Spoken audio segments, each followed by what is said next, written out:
es que todos los ámbitos de nuestra vida están profundamente restringidos por la coacción institucional del Estado. Todos los sectores económicos, sociales, culturales, están profundamente intervenidos, profundamente regulados. No existe libertad en ninguno. Y no importa cuál sea el sector, no importa cuál sea el ámbito. A poco que investiguemos un poco con espíritu crítico o levantemos, por decirlo con un símil, la alfombra, justo debajo veremos una maraña inmensa y absurda de regulaciones superpuestas unas tras otras a lo largo de procesos arbitrarios que han dado lugar a todo tipo de efectos perversos y corruptores. Nosotros en el máster, la verdad es que nos tenemos que especializar y diferentes profesores, diferentes trabajos se efectúan sobre a los sectores pues, más importantes o más significativos, pero lo que le estoy diciendo es aplicable absolutamente a todos. Me da lo mismo que sea el ámbito del sector energético o de las comunicaciones o del transporte o de la seguridad social, la sanidad, por hablar de sectores que hemos trabajado directamente los profesores de este máster. Gabriel Calzada, con Juana Monrayo, ha tenido un papel protagonista en el ámbito, como saben ustedes, de la crítica de las subvenciones a las renovables. Mis propios trabajos sobre seguridad social, ámbito de las pensiones, en el ámbito de la sanidad. Urbanismo, ¿para qué hablar? Eso es la quinta esencia del socialismo hoy en día. Tenemos al profesor Melián trabajando en ese ámbito. Pero cualquiera, en la asignatura de políticas públicas pues también se analizan pues, los sectores industriales, la minería, etcétera. Es que todos, incluso el otro día estaba en un restaurante y me quedé sorprendido porque yo siempre que voy a un ámbito que no es el mío pregunto por esto y enseguida, a poco que haya una persona que esté cerca del negocio, enseguida siempre se queja de lo mismo. Era un restaurante y se quejaban de la enorme maraña de regulaciones que tienen que cumplir para pasar las correspondientes inspecciones las cocinas, y me comentaban reglamentos de la comunidad autónoma uno tras otro y encima. Entonces yo al final termino abrumado y digo, ¿y todo esto cómo se ha podido montar? Y todo este intervencionismo, ¿cómo ha surgido? ¿Cómo podemos sobrevivir a este intervencionismo? Recuerden que Mises calificaba de destruccionista o destruccionismo al intervencionismo. El análisis de Mises es que el intervencionismo y la regulación destruyen. El intervencionismo y la regulación estatal impuesta por la coacción sistemática de los estados destruye. No, como es lógico, la regulación que establece el propietario en el ámbito de sus derechos de propiedad. Y es precisamente en esa tensión en la que nos encontramos. Cada vez se recurre más a una maraña de regulaciones intervencionistas y se restringe el ámbito de la regulación en el entorno privado. En gran medida es porque los particulares ya infantilizados y adormecidos han enajenado su responsabilidad y prefiere que sea papá Estado el que le regule todo y por tanto no tener que tomarnos la molestia de asumir responsabilidades en nuestro ámbito de libertad individual. Pero sobre este círculo vicioso, corruptor del poder político y de la coacción institucional hablaré después. Mises califica de destruccionista al intervencionismo porque la coacción sistemática del Estado bloquea la creatividad empresarial, bloquea la acción humana con lo que tiene de creatividad y de coordinación. De manera que destruye, y además destruye de una manera perversa, porque pasa desapercibido todo aquello que se destruye como consecuencia de la intervención coactiva del Estado. Ya saben ustedes el viejo refrán castellano, ojos que no ven, corazón que no siente. Entonces alabamos pues, las pirámides de Egipto porque están ahí, después de muchos siglos, el AVE, de Madrid a Toledo, qué bonito, pero lo que no criticamos, no nos escandalizamos de todo aquello que ha sido destruido o fue destruido en su día como consecuencia de la construcción de las pirámides de Egipto o del absurdo de hacer el AVE a Toledo, que por cierto va vacío.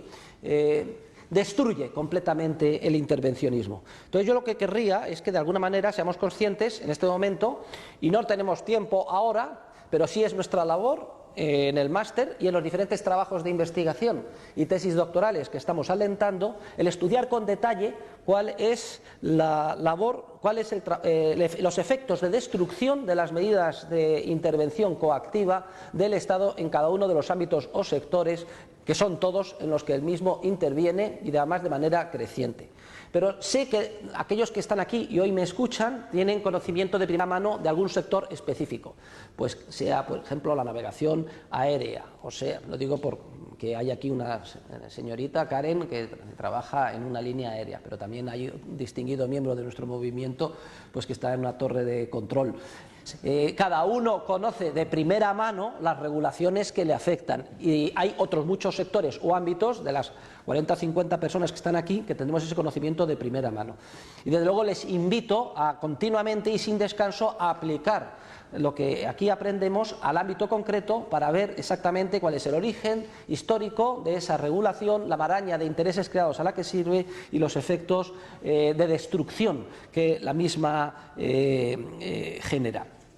La verdad es que esa destrucción es potencial respecto de lo que podríamos tener si no existiera, pero que puede alcanzar en algunas ocasiones un peso específico tan grande en el proceso de cooperación social que llegue incluso a detenerlo.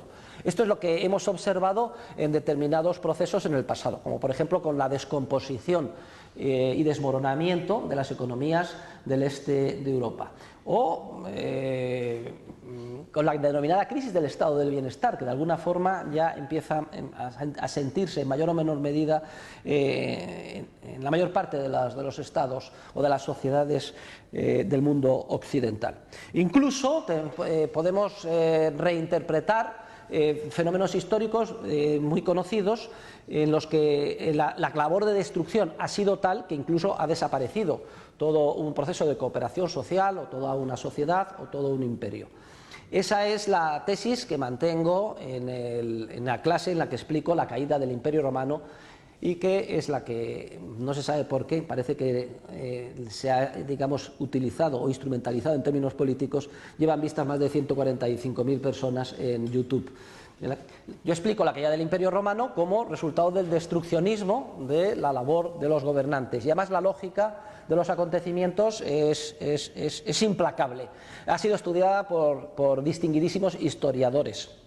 Por ejemplo, Rostouzev, que cita a Mises en La acción humana, en su obra Historia social y económica del Imperio Romano, publicada en 2 volúmenes por Espasa Calpe y a la que todos recomiendo que lean este verano, que es un libro apasionante. Y luego comentada por diferentes autores y teóricos de la economía, incluyendo al propio Mises.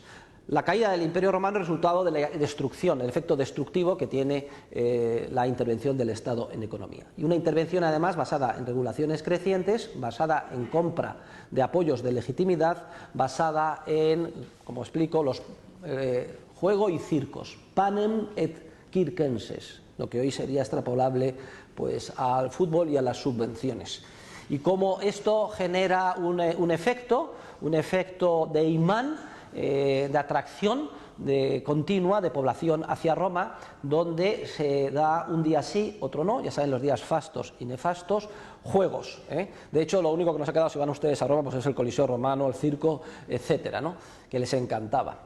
Y no crean ustedes que iba la gente a pagar el equivalente a 30 euros por entrada, etcétera. Los emperadores más y los gobernantes populares eran aquellos que organizaban más juegos, más generosos, más espectaculares, más baratos o gratis.